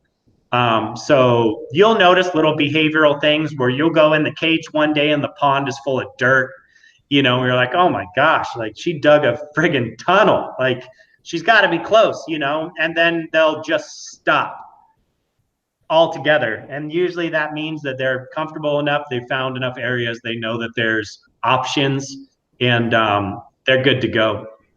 So, but you'll see swelling as well. And in the beginning, we did x-rays to verify follicle growth a lot with Dr. Jenkins. But once you get their timing down decent, you always want to get away from x-rays. I mean, it's a radiation dose. Even the really low dose that the avian species we use for the x-rays, it picks up really small bones, which is why we're able to sex the water monitors, because we pick up their hemipenal calcifications. It's, even though it's a really low dose, it's still a dose of radiation. So it's always nice to not do that to a pregnant I can animal. imagine, yeah, you just don't want to disturb her. You want to disturb her as little as possible. Doing that vet visit. You want to, you know, you're not trying to do that every other week. No, not at all. And like you'll see, especially with the bigger females, they get super lumpy. Like it looks like they ate mashed potatoes. Like it's just like it's noticeable, you know, especially once you start noticing something, you notice it every time, you know. So, and you guys, I'm sure, can attest with the snakes. You're like, once you learned or once you saw that first snake have that one random sign, you're like, oh my God, that one has it, that one has it, this one has it, this one's almost there, you know. Like you start to kind of develop, you know, a criterion for being able to recognize when they're cycling, which is always I good. still don't see it. The follicle, so many times I was like, do you see those follicles building? I'm like, no. If you I literally see nothing. If you let a female hang the right way, you can see the actual lump where follicles are developing. And that's just something to where you see the rounded belly. It's just a tiny bit different, and you develop an eye. And I'm sure that happens throughout, you know, all different species. Yeah. And the, you know, Onyx, for one, she carries most of her weight really well, so she doesn't get as lumpy. But another thing they'll do is when they're in the height of their follicle growth, they're super buoyant. So if you watch them on the cameras in the ponds, they're literally like trying to stay upright like a submarine. Like they're flipping on their bellies and like trying to flip back over, and you're like, dude, she's ready to go. She's full of eggs. We'll struggle. And those are things that you only capture if you have cameras in your enclosure. 16 4K cameras. Yeah, I went a little overboard, but you don't want any blind spots. They always friggin' find them. I don't know what it is, dude. They always do. So what is a lay box like for a monitor? So the water monitors are pretty easy. I use, it's literally a deck box from Home Depot. And the only reason I use the deck boxes is because the walls are vertical. If you use like a tote, usually the walls are at an angle, and that's obviously made for strength because you're putting stuff in it. But if you shove it against a wall in an enclosure, that's just a tunnel for your lizard to hide, and it's never going to use the lay box. So I use the deck box just so I can slide it into a corner and it's kind of sealed up on the edges. And then, and you can find all this information on our Instagram page as well. But I use a bag of peat, a bag of play sand. Don't get crushed granite, get play sand. They sell it by the concrete. And then a bag of pure organic topsoil, like garden soil, topsoil, all organic. Don't get anything with added anything in it. And then I just mix all that up, and you can add, you know, whatever you want in there. I used to add perlite, but it doesn't help. So I just do that, mix it all up, and that's it. And there's enough organics in it to where if you're keeping the ambient of the enclosure around 85, you really don't need a heat mat, because the organics in it, it starts to compost, and the bottom of that will actually stay like in the high 90s. So, and another mistake that I see people make is they put their heat mat that's on their lay box on a thermostat, which is a horrible idea. So what was happening, because we used to do it, I used to do it. So what was happening was the monitors were getting super confused. So they would start digging, and as they're digging, getting closer to the heat mat or to the probe that's controlling the thermostat, they're removing dirt and aerating the soil, which cools it off. Well, they get down there and they think they're at a good temp, and now the thermostat kicks on because it thinks that the lay box is at 70 degrees when the surrounding dirt is still super hot. And so now they're down there and they're probing with their nose for temp, and they're like, geez, like it's getting really hot down here, and they abandon the whole burrow. And so you'll end up with a monitor who has no idea where to lay, because every time they dig down, it's the exact opposite happening that it would in the wild. You should see, you know, as you dig closer to the Earth's core, the Earth is a very, very stable temperature. It is the Earth. So you're not getting a bunch of very sporadic and fast temperature changes. So, I mean, the lay boxes are real basic. For the water monitors, they're completely open top. They're going to dig regardless. And the croc monitors are a little more involved. We have a bunch of different types of lay boxes in their enclosures right now. Some of them, like a barrel. I have a wine barrel that has a hole in the side of it. That has a camera in it too. And we have lay boxes that are up high, like they would possibly be laying in the canopy. Down low, we also have where the trees are planted. Those, I left those out of the ground on purpose to give them another spot to dig in. We tried to give them every possible area to dig in, and all types of temperature ranges to where they can just go nuts. And that soil, I guess we didn't really get into what the main enclosure has as far as a substrate. Yeah, all of these enclosures are just filled with real basic sandy soil fill dirt. A lot of it is crushed granite, but it's mixed in with normal fill dirt. So there's nothing special about the actual dirt that's in the enclosure. It's literally just dirt. It's the dirt that was in the front yard of my house. And the dirt that was in the front yard of my house was awesome, which I was super excited about because it was like super sandy. And I remember we had come up here to look at the house one day and it was raining. And my son, obviously being a spaz like his dad, he was making like sand castles in the dirt with the mud. And I'm like, yes, that's going to hold a burrow. Like that's all I could think of. And so, we got lucky that we got a bunch of really good dirt up here. So everything's really good. The only reason I say don't buy crushed granite is because it's super aggregative. Like it's really rough for the animals. Once they start digging in it, it'll actually make their pads bleed. And then there's no advantage to it. You can do the same thing with play sand that's actually made to be, in a kid's area. That crushed granite that you buy from Home Depot, it's specifically designed to grab onto itself to be packed in between like pavers and stuff. So it's a horrible idea. Don't do it. Not that I've ever done it. Don't do it. Mine freaked me out with just getting dirt from your front yards and stuff and backyard. Oh, dude, this is the first time I've ever used dirt from the yard. I swear to God. I always use pure cypress mulch in all the enclosures, and then I bring dirt in. But this stuff was, it's super sandy, so it's not going to hold a whole lot of biologics. And with the amount of water that we run through here, it's constantly flushed. So, I mean, I know they have outside dirt in the wild. They must be, they eat raw dead animals like that. They're not going to get, they could eat a corpse that was buried in the dirt long before the dirt would bother them. Yeah, sometimes you worry or you wonder why we worry so much about outside germs. Like I understand it.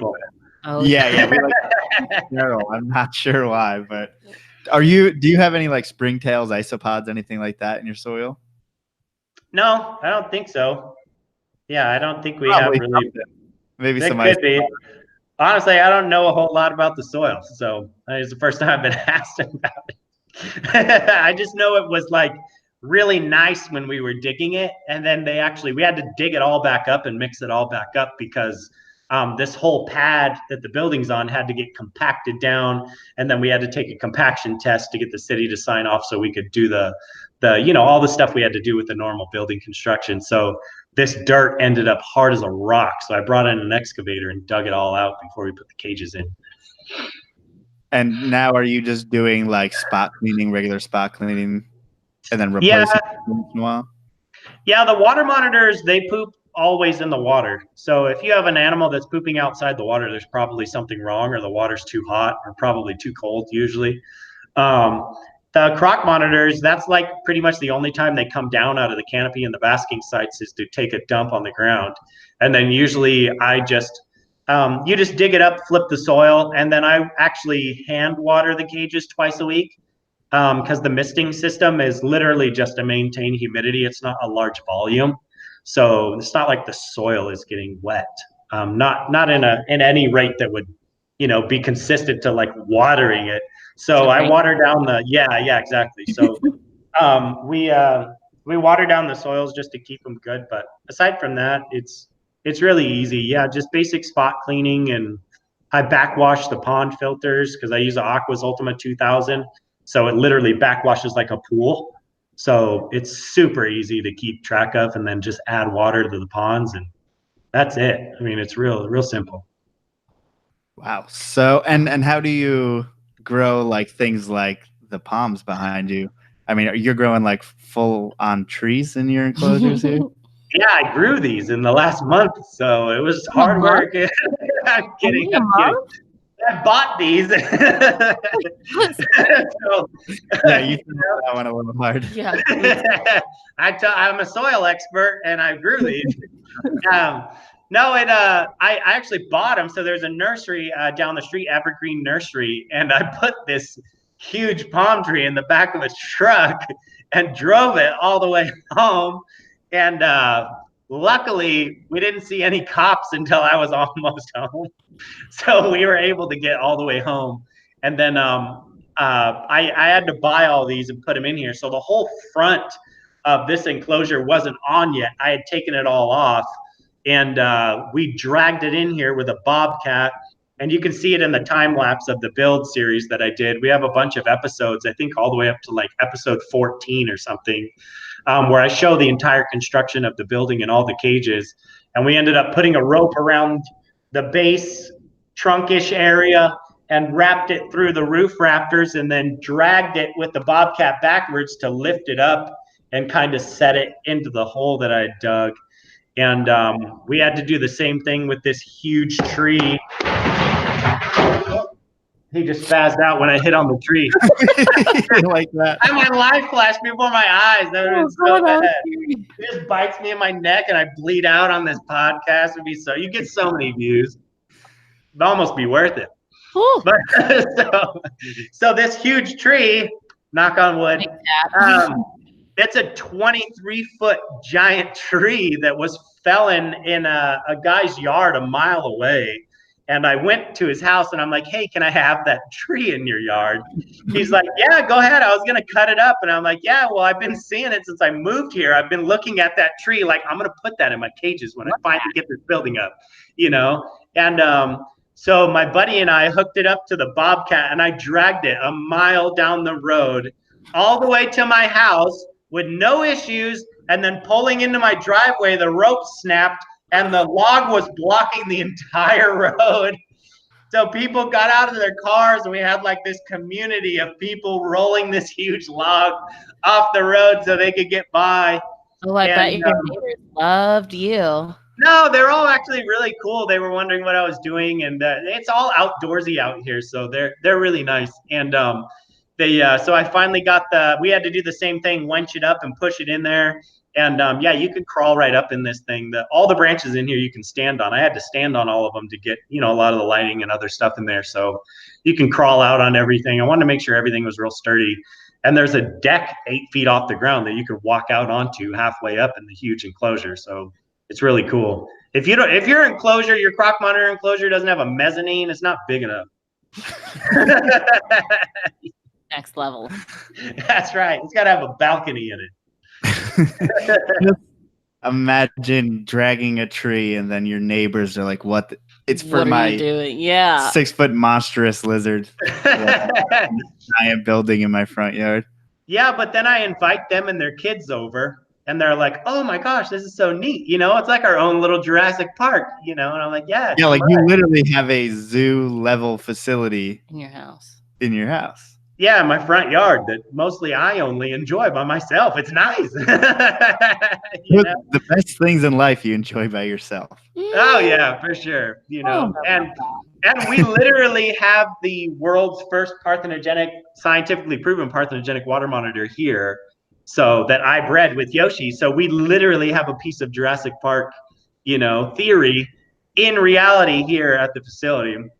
All these ideas were thought to be science fiction and put in Jurassic Park, where you had a female that, you know, created offspring without a male, and we did it here. So it's pretty cool. So as far as that happening, was it just before you had a male ready for her and she just laid fertile eggs? No, actually, you can thank Kevin at Nerd for that one, for sending me that female that was supposed to be a dude. So I never checked the animal's Facebook status, so I didn't know whether it was a male or female. It's pretty complicated. And, yeah, you know, I wasn't sure what it was identifying as. And so we ended up getting it in with the other females, and it just would, like, it was really dominant. It would actually try to kind of lock up with the other females. And it stressed them out enough to where they produced parthenogenically. We had a parthenogenic clutch from Yoshi, 2 parthenogenic clutches from Yoshi, and 1 parthenogenic clutch from a black dragon. And those animals come out all black, just like any other animal, because it's only the. You better stay up there.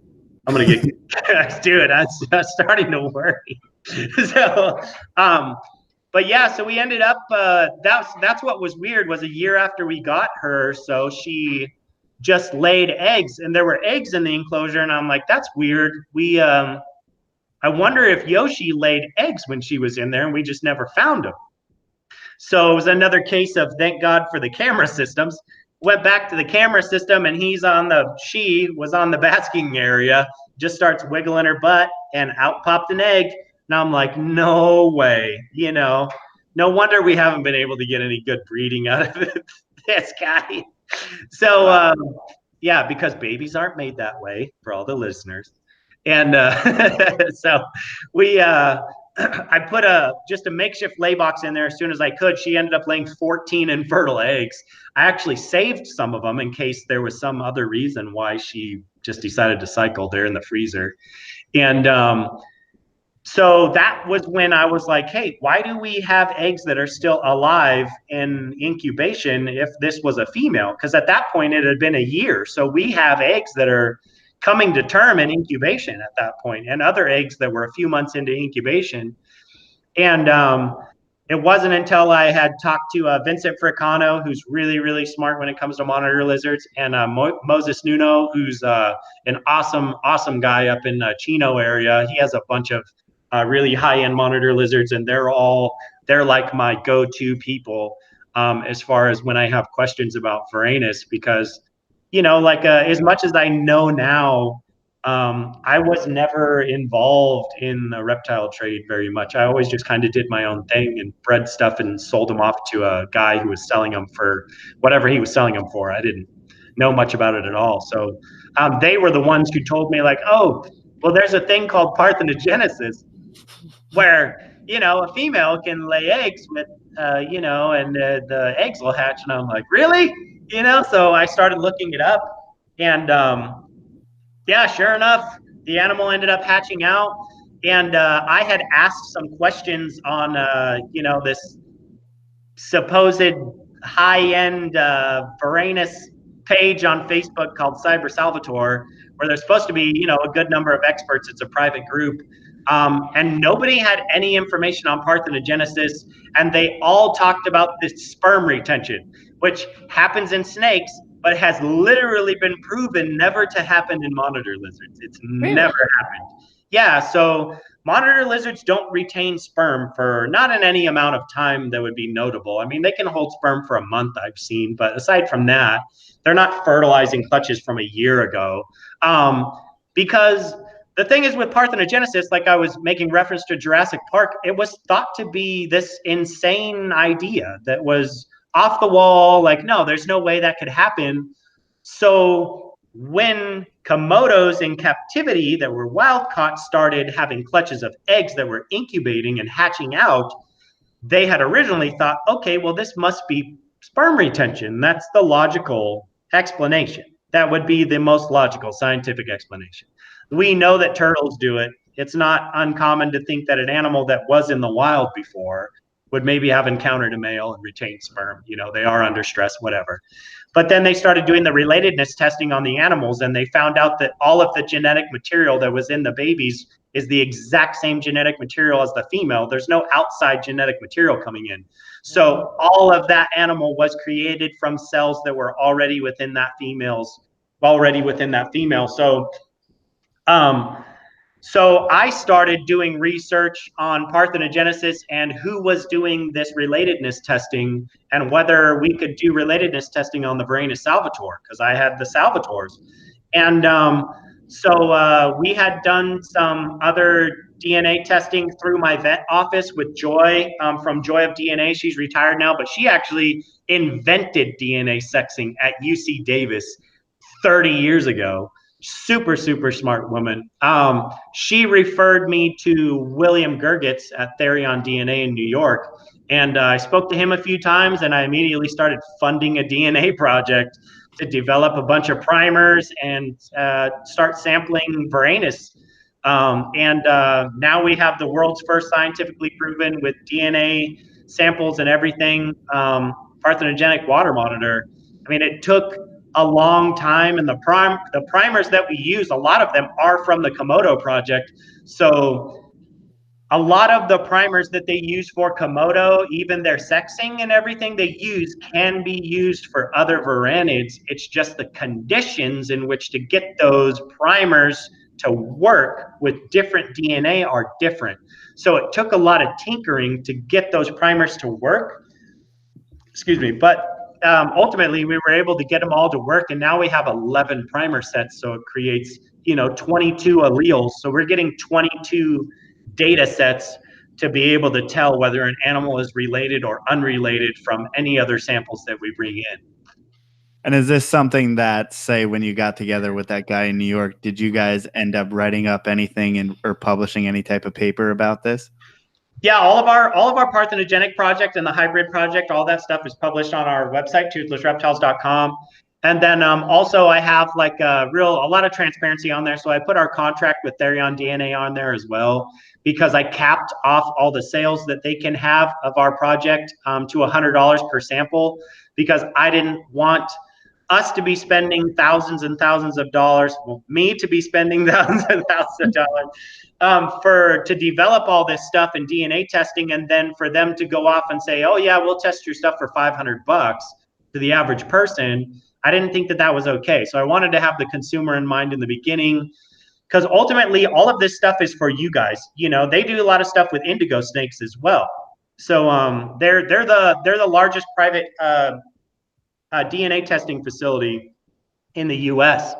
So they do, so I wanted like the average kid to be able to send in a sample of a Varanus for like a school project or something, you know. I mean, $100 is still a lot of money to a lot of people. But I think in the scope of things and what you're getting back, if you have a reason to do the testing, you can probably afford it. I mean, it's not something where you're going to get the testing done just to know. Usually it's a lot of people that are more involved in breeding or have research they're trying to do. Right. And now you've said it a couple times, hybrid to a lot of people is a very Yeah. dirty word. So what do you mean by hybrid? Well, we bred the water monitor to the croc monitor, and we had a clutch. So how do we get two different monitors to see themselves as potential mates and not kill each other? I don't know. You'd have to ask them. I didn't do anything. All I did was put the animals together. I knew Yoshi was cycling, and we had seen Don Vito, our big croc monitor male that we were breeding at the time. He was definitely interested in a female. He was trying to breed our smaller croc monitor, but she was just really small. And I was like, let's try it. Because Yoshi is so damn old. Her fertility rate is pretty much 0. So we just keep her cycling because it's healthier for her. But, ultimately we just kept her going. And then I put her in with the croc and they locked up, and I got a bunch of video and pictures, and we waited to post everything until after the animals had hatched out, I think. And because it's taboo, but it's not like, water monitors aren't found in New Guinea. They're water monitors. They swim everywhere. There's a 100% chance that these animals have crossed paths in the wild, and, a lot of biologists believe that the animals that we have today are a direct result of hybridization. That's the only reason we have them.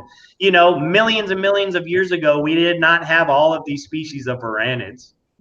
Right. They all came from a small group of varanids, and I think the Komodos are some of the oldest species, or not the Komodos, the Gila monsters and Mexican beetids are the oldest of a lot of the lizard species on Earth, period. And then obviously the Komodos, and then everything branched out from the Komodos, where we have the lace monitors who are closest related. Then you have the water monitors third.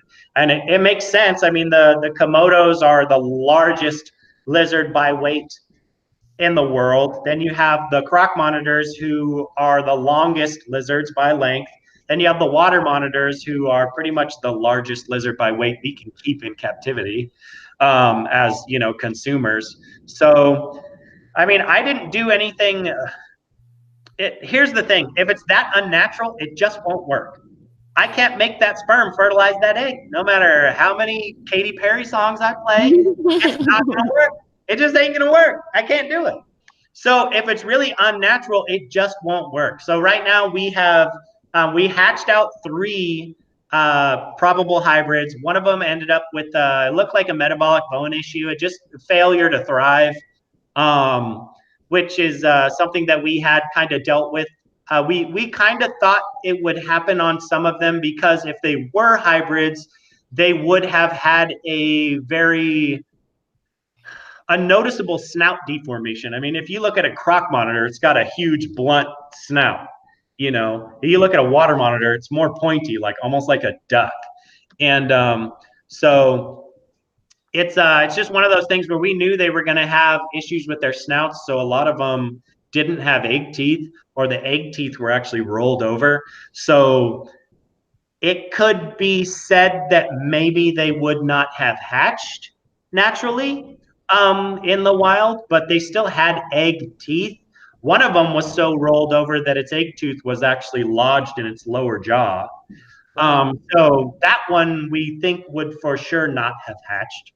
But we had done some studies prior to see when we could cut the eggs and be at the least amount of risk for the animals, which we had done on some normal water monitor clutches before. And so we had taken precautions before, and we had known enough about hybridization to know that we were probably going to need to cut the eggs in order to keep the animals healthy and to make sure they hatched. But ultimately, at this point, we don't really know whether they're hybrids or not. But I can tell you one thing, we're the only people in the industry who have the DNA testing capability to be able to check to see if they're hybrids. Any other breeder would be done at this point. They would hatch those things out, send you pictures of their overrolled snouts and say, these are hybrids, and that would be the end of it. They're not using science to prove or disprove stuff. And we're happy to prove that this is another clutch of parthenogenic animals and they're not hybrids. That would be fine too. We honestly don't care. Just like the pushback we got when we were doing the parthenogenic project, we're like, oh, you're gonna, those are sperm retention, blah, blah, blah. Okay, well, even if they are sperm retention and we DNA test them and it proves to be sperm retention, those would literally be the first ever sperm retention water monitors ever in the whole world ever. Right. So we're still doing the world first. So who cares? Like, dude, you turn out doing anything. You know, it's insane to me how people can sell a T-negative water monitor for $20,000 and yet still think that they're in genetics enough and still not getting anything tested, and then have the nerve to ask, hey, where are you getting your stuff tested? And it's literally in their same city. I'm sending my water monitor stuff across the United States to get tested, and these people that think that they're, you know, advancing the field haven't even used Google before to find literally the best place to get your animals tested is in your same city. I have to ship all my stuff in dry ice. You could literally drive your stuff over. It's just insane. The amount of resources that people have that they claim not to have just simply because they're not driven to use them is ridiculous. It's ridiculous. We talk about that a lot, like hobby science versus like science. They're just accepted. Bro science. Yeah, that's exactly what it is. Like, oh, I did this, so it's real, right? I did this, so this is what it is. By a guy with a high school education like 20 years ago, just because he's been doing it for 20 years and he's making these assumptions doesn't mean that they're actually proven. And we have that time and time and time again over and over again, especially in snakes. It's all anecdotal, you know, and I think a lot of people have forgotten that, and they have heard the same stuff so many times for so long that they just assume somebody must have done the research and it must be true. And in reality, a lot of this stuff is just carried over from 30 years ago when they didn't have all this testing and they weren't able to x-ray animals and pick up, you know, calcified hemipenes, and nobody was ultrasounding water monitors at their own house, you know, using a cell phone to ultrasound, which is really cool, which we used to have an ultrasound here. Is just a pain in the ass. You can't get the lizards to sit still. So I just think a lot of it is just outdated information that a lot of people are afraid to update because they would have to relearn a lot of the stuff that they've been taking for granted for so long. It's also, you get badgered for new ideas in this hobby as a private hobbyist, especially as a young person. You get badgered for new ideas. You know, there's so many people who look down on especially the new generation of keepers, in particular in snakes, who are into all the enrichment, all into that stuff. Now, I'm not fully there yet, but I respect all the work that they're doing in the field. But while all the guys who have been in it for a long time are just being like, oh, these kids don't know what they're talking about. Look at these idiots trying to give enrichment to a snake. And you got to be able to see both sides so that you know that, like, because the answer is typically in the middle, and you got to be willing to change your mind sometimes in order to be on the right side of history, for sure. Yeah, I think a lot of times in the reptile trade, you're being judged on your successes when in reality, you should be judged on your ability to take risks and your failures. You know, I mean, there's a ton of people who are doing well, and I'm sure you can attest in the snake breeding industry, who do things a certain way and it gets them by and they do really well. But the average person, you know, wants to figure out a different way to do it. It might not necessarily be better and it might not necessarily be worse, but at least they're willing to try something new. And for other people who are just, you know, crapping on them for having a new idea or wanting to take a risk is insane. It's that mentality that those people have, which is what advances our trade. So those people that are taking risks and trying new things, that is the only reason that DNA stuff has been changed, or I've been doing the sampling and stuff, or, like if nobody was advancing anything, I wouldn't have over 3,000 cubic foot croc monitor enclosure in a building. It's insane. So, the people that crap on those other people are just afraid that they might pass them in some way and make them look stupid. I mean, that's pretty much all it is. It's all personal fear. I just think that, a lot of people need to take more risks, and there are plenty of risks you can take in the reptile trade that don't involve putting your animal at risk. There's tons of data out there from biologists, or even like when we were the very first people, myself and my brother, to ever breed earless monitors in captivity in the United States, and they're from Borneo. And we have all the documentation on all that stuff. There were other people who supposedly had done it, and they had no documentation. And we had the author, Daniel Bennett. He had contacted me because he was getting ready to write another book, and he wanted to write an article on the Borneo earless monitors. And me and him had a conversation, and it was basically, hey, these people keep saying they've done this. Do you have documentation? I'm like, yeah, we have tons of documentation, lockups, tons of things. And I was like, it's weird that these monitor lizard people will post pictures of their breakfast they ate that morning, but if they have a world's first animal that hatches out, their camera phones take a dump. They don't even have like a cave chiseled drawing, no nothing. It's just all hearsay. Like, come on, dude, it doesn't make sense. Like, you're so full of it. So, it's 2019, people. Documentation is so easy. It is so easy, and I take that to a whole nother level. I mean, there's a reason why my pictures and information are published in veterinary medicine books. It's because I have the documentation to back up the theories that a lot of these biologists and veterinarians are pushing in the medical field, especially with the vets. And I'm very lucky that a lot of people reach out to me for documentation. I'm always willing to give away any information I have. It costs me, a good amount of money to be here and a lot of effort on my end, but anything that I gain, I'm always willing to give away for free. Knowledge should be free. I'm not going to ever hate on anybody for coming up with new stuff. You give me a new idea and I will tell you if it's good or not, and I will try it and let you know. I don't care. I don't have that type of ego. I just don't. So Borneo earless monitors, I did not know that. Yeah. What year was that? I think we started breeding them in 2015. That was actually the only reason I started Toothless Reptiles and started our Instagram page that we now have over 100,000 followers on. If you scroll down the Instagram all the way to the bottom, that's all earless monitor posts, because I was told that there was a program called Instagram and that they had a hashtag earless monitor, and there was a bunch of pictures on there. And I'm like, oh, cool. Well, we're trying to get the information about these animals out to kind of gauge the market. So yeah, let's start an Instagram account and start the hashtag earless monitor. And I had never used social media at all for really anything. And because like I said, I wasn't involved in the reptile trade. I'm still kind of not, to be honest. And so I started that, and then I had posted like a picture of a water monitor, and there was a bunch of people that liked it. So I just kind of went off in that direction, and that was pretty much it. Yeah, because I think the first time I ever saw those was at Tinley, and I think it was maybe 2013 or 14.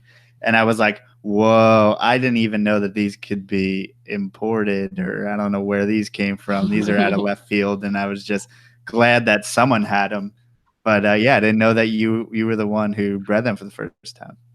Yeah. So there's actually no laws against the earless, but they are CITES listed now. And USFW won't allow any more of them to come in, which is good. There was a lot of people who were caught with those things taped to their abdomen trying to sneak them into the country, which is insane. All of our stuff has USFW clearance, so they cleared all of them all to come over from Europe, which was another reason why we were able to sell to like zoos and stuff, because they want to see that documentation. And so yeah, it was one of those things where my brother is really, really detail oriented. He's just like me, and he likes the challenges as well, but he doesn't like to put in I won't say he doesn't like, but he usually deals with smaller species just because it's more detail oriented on a smaller scale. It's easier to handle. So he was really, really successful with those guys right off the bat. And he'd done a ton of research, talked to a ton of people just like I do. And yeah, me and him were able to kind of get some out there, but there's just so little known about them. If those animals were 6 feet, they would be like insane to keep. Everybody would keep them if they were huge, you know, but they're just not big. And is that like, because I mean, it almost brings you like reminiscent to a heloderma, but it's, I'm sure, the total opposite keeping philosophy of like a helo or a. They're aquatic and they're nocturnal, so they're pretty much opposite. Yeah. Do you have to do anything special as far as humidity? Like how exactly are you setting up an enclosure for that animal? So we actually did a basic earless monitor care sheet video on my YouTube channel. And that was because the market that we were hitting, nobody knew how to take care of these animals. And when you're asking, you know, $12,000 for a trio, which is what we were selling them to the zoos who wanted projects, it's hard for people to spend that money when they don't know whether they're going to be able to take care of it. And when there's only one resource to contact in order if there's issues, you know, which was us. So I did a basic care thing, and it's basically you set it up like a turtle tank almost. It's just rock and aquarium. You have a sump area. There's a river flow, and it's just a low spot and a high spot with we had like a Fluval FX6 going, filtering the water, and the humidity is, you want to keep it up there, but you know, they're literally in the water all day. They're aquatic lizards, and all they eat is friggin' night crawlers. It's insane. And they'll gator roll a night crawler. So they'll grab onto it and just gator roll, and they're like this big, and you're like, damn, you know. And even the babies, like if one of them grabs onto a night crawler, the other one grabs onto it, like they get all crazy. And you know they can't see anything because they're nocturnal, you know. So like every time you interact with them, you're like, you look like a tweaker. You got like a red light on your forehead using infrared because you don't want to turn on the actual lights. You're like, dude, this looks so sketchy, but that's how you have to deal with them. Otherwise they get stressed out. You know, they're like super sensitive to captive environments. Wow. It's a very unique animal. Yeah. Okay, my last question has nothing to do with reptiles, but do you feel like you are an extremist in other aspects of your life, or is it just when it comes to the reptiles? Oh, no, everything. I go all out with everything. My parents will tell you the same thing. It's always been that way. I go 100% into all my projects. You know, whether it was gymnastics growing up, and I ended up, you know, trying to train for the Olympic training team until I blew out both my shoulders, you know, and then I played college football, blew out my knee and my back and my neck. I did MMA for 6 years and had 3 knee reconstructions. You know, I did, we do score off-road racing. We did that for a long time until we got hurt. And then now I'm building a half-mile car. I'm trying to break 200 miles an hour in the half mile.